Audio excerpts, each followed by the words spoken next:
And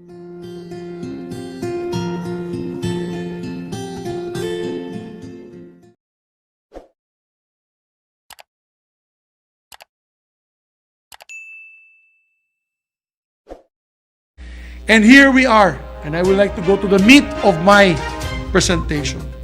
Here we are, ladies and gentlemen. Excited po magpapasok ng panibagong importation ng asukal sa ating bansa. I'm here to address and give a personal and collective privilege on the fiasco behind Sugar Order Number 4, which set an import quota for 300,000 metric tons of sugar in the country. Madam President, it was released without the authority of the President, who concurrently heads the Department of Agriculture. The chairman of the SRA is the President. It was immediately caught by Malacanang on the same day that it was uploaded on the SRA website and has since been deleted and also condemned by Malacanang. The unauthorized release of Sugar Order Number 4 is absolutely reprehensible and must be investigated, including us here in the Senate. We should look into this, Your Honors. Nakatikim na po sila ang SRA ng TRO at writ of preliminary injunction mula sa mga korte natin regarding a previous importation order which came out in February. Madam President, nagpalabas sila ng earlier sugar order importation, SO number 3. Ito po ay nag-take in effect and nagpapasok ng sugar dito sa ating bansa last July lamang. And I have here the list. But before I read that, to put in proper perspective, Your Honors, we, the sugar industry, complained that they released Sugar Order Number 3 in the middle, sa gitna po ng harvest season, na may sugar po sa mga bodega. Pero in-insist nila, ang sabi nila, wala na daw asukal. Nagagalit na daw yung Coke, yung Pepsi, lahat. Kaya, ang ginawa po nila, pinilit nila ang importation.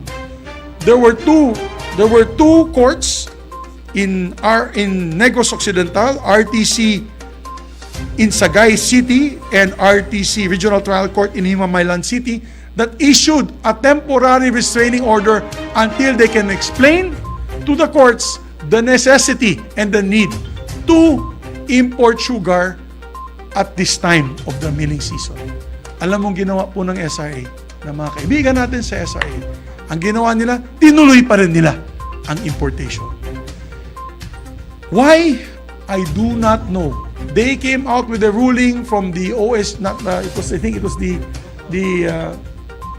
presidential, I don't recall what agency, but they waited for an OGCC ruling that said that the TRO only was for Negros Occidental. But there are many intelligent lawyers here, Your Honor, to know the fact, and I've spoken to some lawyers that said when a court releases a temporary restraining order, according to the lawyer friends that I've spoken to, that should have been for the whole country. Because the question of the court was to explain the importation for the whole country. But they circumvented it, Madam President, and they still imported the sugar. Now,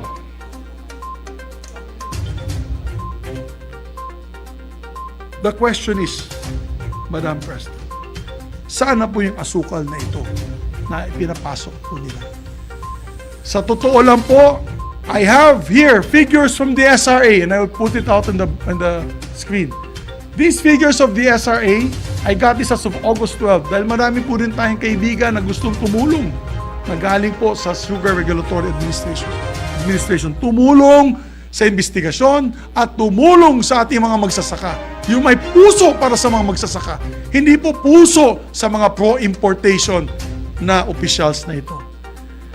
Figures as of August 12, Your Honor, dahil dyan sa SO3, at akala ng tao walang asukal, hindi nila alam, may pumasok na pala na importation.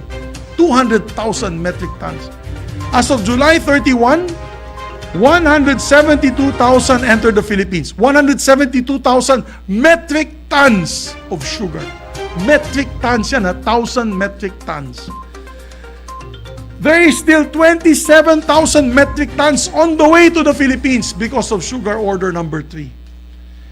In actuality, what was withdrawn, and ito na, ipapakita ko sa inyo dyan, what was only withdrawn out of that 172,000 is 45,680 metric tons. It's shown there. Meron pa pong 126,336 metric tons in bodegas, 40-foot containers all over Metro Manila and with the other traders. Hindi pa nila inilalabas. Bakit po nila hindi inilalabas itong asukal?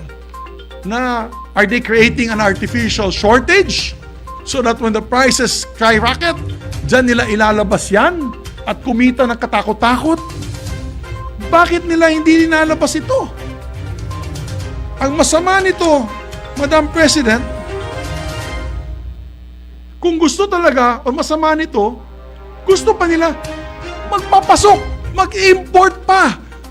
They want to continue importing when we still have stocks that they haven't even released to the end users. If the SRA truly wants equitable sugar prices for our industrial users and retail consumers, edi sana ilabas na nila yung imported na asukal of over 127,000 metric tons na ipinasok nila sa earlier sugar order number 3, which had just come in last July. My question, my dear colleagues, bakit po nila gustong ilabas, magpapasok muli ng 300,000 metric tons of sugar na punong-puno pa ang mga bodega ng asukal?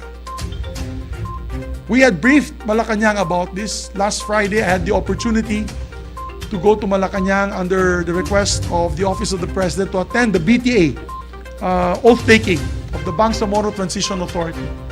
On the sidelines, I had a short meeting with the President, and I thank the President. I profusely thank the President for fighting for the farmers. He prevented the release of SO number 4. He was furious about it, and sabi niya, sandali, let us get the figures straight. How much do we need to import? If we need to import, number 1. How much do we need to import? And how can we assure that it will go immediately to the people para maprotektahan natin ang presyo ng para sa ating mga consumers, maprotektahan ng consumers para hindi masyadong mataas ang presyo. And we also met on the sidelines with Yusek Panganiban together with ES Vic Rodriguez to discuss ways and steps on how to release this sugar from the bodegas para ma-stabilize natin ang artificial shortage na sinasabi ng SRA. My question, Madam President, is bakit naman po nila gustong magkaroon po additional importation of 300,000 metric tons? My dear colleagues, we were not born yesterday. I think most of us know that importation is a lucrative business. If I'm not mistaken, and I was told this, sinabihan po ako, kung malikot po ang isip ng mga importers na government agencies na namimigay po ng importation permits, may tongpats or in common language, patong na SOP na binibigay dyan. There was a few little birds who told me na as low as 50 pesos per bag to a high of 100 pesos per bag, Your Honors. Let me put it in proper context. 300,000 metric tons of sugar is 6 million bags. At 50 pesos, that is 300 million pesos. At 100 pesos, that is an income of 600 million pesos. Possible tongpats na matatanggap. Yan ang binalita sa akin ng isang insider na yan daw ay nagaganap. Hindi ko sinasabi. May nakatanggap, hindi ko sinasabi kung meron man gumawa nitong scheme na to. But it is possible. Why are they pushing? The question begs to be answered. Why are they pushing for importation na meron pa po tayo mga kapatid? Meron pa po tayong asukal sa ating bansa, hindi nga ininalabas sa mga bodega. Bakit po na ini-insist po nila? Ako po'y saludo kay Secretary Yusek Sebastian. He immediately took responsibility for signing on behalf of the President, and he resigned immediately. I have with me also here, Madam President, the resignation letter of Attorney Rolly Beltran. And he says here, may I tender my resignation due to health reasons without prejudice on the investigation to be conducted in the connection of the issuance of Sugar Order Number 4. He is the member of the board representing the millers, Your Honor. But he says here, please note that I already left and said goodbye to SRA as early as July 1, 2022, upon the expiration of my tour of duty. Although the issuance of Circular Number 1, 2022, that I received on July 29, said that I'm in holdover capacity until a new board is, of course, appointed by the President. What about the other two members of the board, Madam President? Yusek Sebastian, I was told, is has quite a good reputation from the industry, from the sugar industry, from the agriculture industry. Madaming dumepensa sa kanya. Kaya, hangang-hanga po ako sa kanya that he took full responsibility and resigned immediately. Of course, pending the investigation. Ang tanong ko dyan, gagawin ba niya yan kung hindi siya sinabihan ng SRA board na mag-import? May magsusuhol dyan eh. May magsasabi sa kanya eh. May magsasabi sa kanya, Madam President, my dear colleagues, na hindi, kulang talaga. Let's import. Who is that? It's not from him because he's an undersecretary of the DA taking charge of so many things. It's the SRA who will tell him that, Mr. Undersecretary, kailangan natin mag-import. Baka hindi nila sinabihan na nag-import na sila 2 months ago. Yan ang katanungan dyan.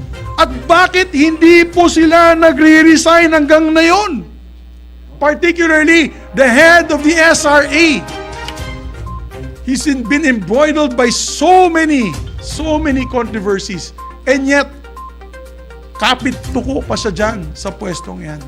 If we want an honest-to-goodness investigation of this illegal issuance of Sugar Order Number 4, all of those officers should resign immediately. Like what Yusek Sebastian has done and what Attorney Rolando Beltran has done. Dalawa pa sila. They're my friends. I know them very well. But out of delicadeza, bukang bibig, Madam President, ng newspaper, ng balita sa radyo, ng balita sa telebisyon, ang illegal order na ginawa nila, pero ayaw pa rin nila mag-resign. Ang kapal naman ng mukha nila. Wala ba silang hiya sa taong bayan? Di ba po? Presidente na mismo nagsabi, illegal yung order nyo. Ba't nyo nilabas yan? Heads will roll. We'll investigate you. Mag-resign na kayo. Para mabuksan na ang impartial investigation sa pangyayaring yan. Di ba? Why don't you want to leave? That is the question I would like to ask these gentlemen when hopefully the Blue Ribbon Committee under our distinguished colleague, the chairman, the very able chairman of the Blue Ribbon Committee, Senator Tol Tolentino, can call for a hearing on that matter. Because at the very least, there's usurpation of authority.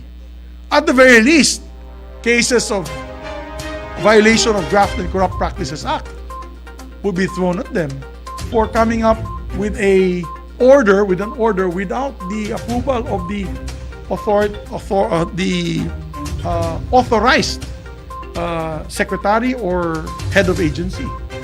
Di ba po, Madam President? So, Naawa lang po ako sa ating mga magsasaka. Binanggit ko na nga kanina, Madam President, 2,500 a month lamang ang natatanggap nilang income galing sa kanilang marginalized farming of over 90,000 small farmers, 800,000 industry workers, many of them whom are Antiqueños, and from the island of Panay. If this industry will collapse, Your Honors, 5 million souls will be affected. And remember that these areas are in the height of the insurgency. Alam po ni Senator Bato yan.